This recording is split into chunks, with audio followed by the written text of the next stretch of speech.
ഗുജറാത്തിൽ വൻതാരയുടെ വന്യജീവി റെസ്ക്യൂ പുനരധിവാസ സംരക്ഷണ കേന്ദ്രം പ്രധാനമന്ത്രി നരേന്ദ്രമോദി ഉദ്ഘാടനം ചെയ്തു. വൻതാര കേന്ദ്രത്തിലെ വിവിധ സജ്ജീകരണങ്ങളും മൃഗങ്ങൾക്കുള്ള സൗകര്യങ്ങളും അദ്ദേഹം ആനന്ദ് അംബാനിക്കൊപ്പം സന്ദർശിച്ചു.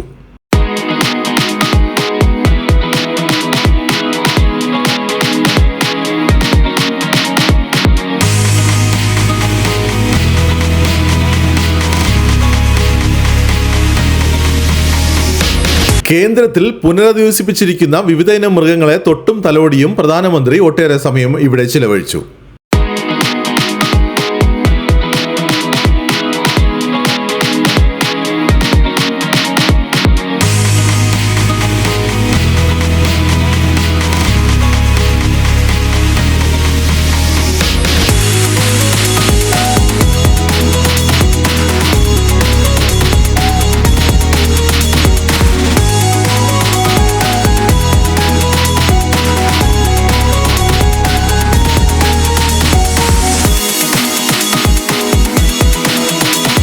വൻതാരയുടെ ഭാഗമായുള്ള വന്യജീവി ആശുപത്രി സന്ദർശിച്ച് അവിടുത്തെ ആധുനിക വെറ്റിനറി സൗകര്യങ്ങളെല്ലാം അദ്ദേഹം വിലയിരുത്തി.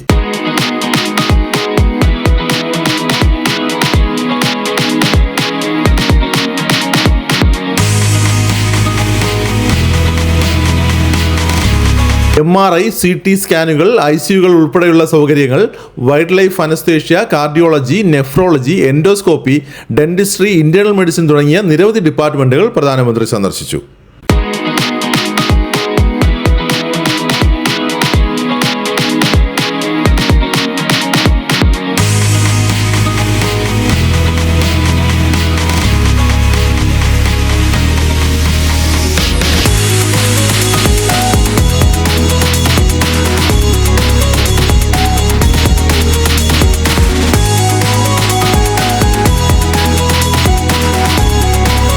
വംശനാശം സംഭവിച്ചുകൊണ്ടിരിക്കുന്നതും വിവിധ തലങ്ങളിൽ ജീവന് ഭീഷണി നേരിടുന്നതുമായ 1.5 ലക്ഷം മൃഗങ്ങൾക്കാണ് വൻതാര അഭയമേകുന്നത്. 2000-ഓളം ഇനങ്ങളിൽപ്പെടുന്ന ജീവജാലങ്ങളാണ് ഇവിടെയുള്ളത്.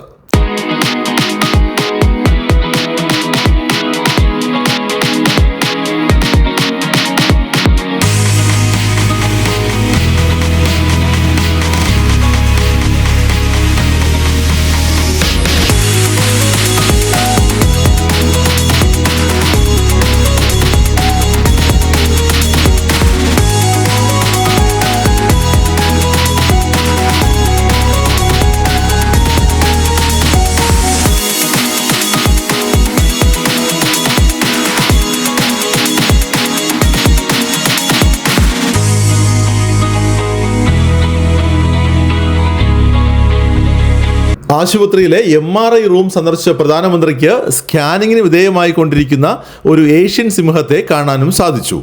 പ്രധാനമന്ത്രി ഓപ്പറേഷൻ തിയേറ്റർ സന്ദർശിച്ചപ്പോൾ ഒരു കാർ അപകടത്തിൽ സാരമായി പരിക്കേറ്റ പുള്ളിപ്പുലിയുടെ സർജറി നടന്നുകൊണ്ടിരിക്കുകയായിരുന്നു.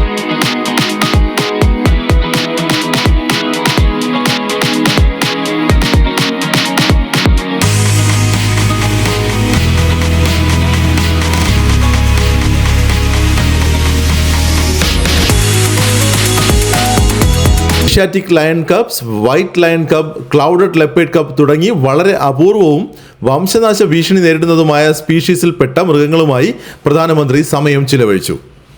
അടുത്തിടെ വൻതാരയിൽ ജനിച്ച വെള്ള സിംഹക്കുട്ടിക്ക് അദ്ദേഹം ഭക്ഷണം നൽകി. അപകടത്തിൽപ്പെട്ട അമ്മ സിംഹത്തെ രക്ഷപ്പെടുത്തി വൻതാരയിൽ എത്തിച്ച ശേഷമായിരുന്നു പ്രസവം. ഗോൾഡൻ ടൈഗർ, സ്നോ ടൈഗേഴ്സ്, മലമ്പാമ്പ് തുടങ്ങി നിരവധി തരം മൃഗങ്ങളെ പ്രധാനമന്ത്രി നരേന്ദ്രമോദി സന്ദർശിച്ച് അവയുടെ ആരോഗ്യസ്ഥിതി വിലയിരുത്തി. വൻതാരയുടെ ഭാഗമായ ലോകത്തിലെ ഏറ്റവും വലിയ ആന ആശുപത്രിയിലും സന്ദർശനം നടത്തിയാണ് പ്രധാനമന്ത്രി മടങ്ങിയത്.